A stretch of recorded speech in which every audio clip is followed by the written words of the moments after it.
அப்படியெல்லாம் இது ஒன்றும் வெயிட் பண்ணிகிட்டே இருக்காதான். அதேமாரி ஒரு பெண் குயின் வந்து பிக்கப் பண்ணுறது 2 ஆண் பெண் குயின்குள்ள போட்டி வந்துருச்சுன்னா மற்ற பெண் குயினை போய் சண்டைக்கெல்லாம் கூட்டிகிட்டு வருமா.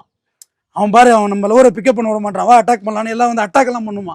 பாரு நம்ம கூலிப்பட அட்டாக் வரையும் அதுக்கிட்ட இருந்துருக்கா. டேய் மனிதனோட ஒப்பிட்ட போல இப்போதான்டா புரியுது. ஒரு ஃபிகர் உசார் பண்ணுறதுக்கு ஒரு பெண் குயின் கூலிப்படையெல்லாம் போய் அழைச்சிட்டு வந்துருமா. அதோட அறிக்கையெல்லாம் இருக்குது பாருங்க, விக்கிமீடியாவில் இருக்குது. நானும் பெண் குயினை பற்றி பார்த்தோன்னா அப்புறம் தான் உள்ளே வந்து படித்து பார்த்தேன். அந்த பெண் குயினை பற்றி உள்ளே போய் பார்த்தீங்கன்னா அந்த உள்ளே போய் தண்ணிக்குள்ளே போயிட்டா மிஸ்ஸஸ் பெண் குயின் இல்லைன்னா மிஸ்டர் பெண் குயின் செத்து போயின்னு சொல்லலாம். அப்படியெல்லாம் இல்லையா. வெயிட் பண்ணி பார்க்குமா, சரி அவள் போயிட்டா அவ்வளோ சரி நிவாடின்னு சொல்லி பக்கத்தில் உள்ள பெண் குயினை கூட்டிகிட்டு போயிருமா. அந்த அளவுக்கு அதுட்டு ஒரு ஒஸ்ட் கல்ச்சர் இருக்குது. பட் இதெல்லாம் வெளில தெரிஞ்சால் அந்த பெண் குயின் மேலே உள்ள மரியாதை இவ்வளோ நாள் கட்டி காவந்து பண்ணி வச்சுருக்காங்கல்ல, அது போயிடுமேங்கிறது விட்டு இந்த நியூஸை லீக் பண்ணாமல் வச்சுருக்காங்க. ஆக்சுவலாக தனியாக போன பெண் குயினுக்கு என்னெல்லாம் கதை எழுதிட்டாங்கிறீங்க.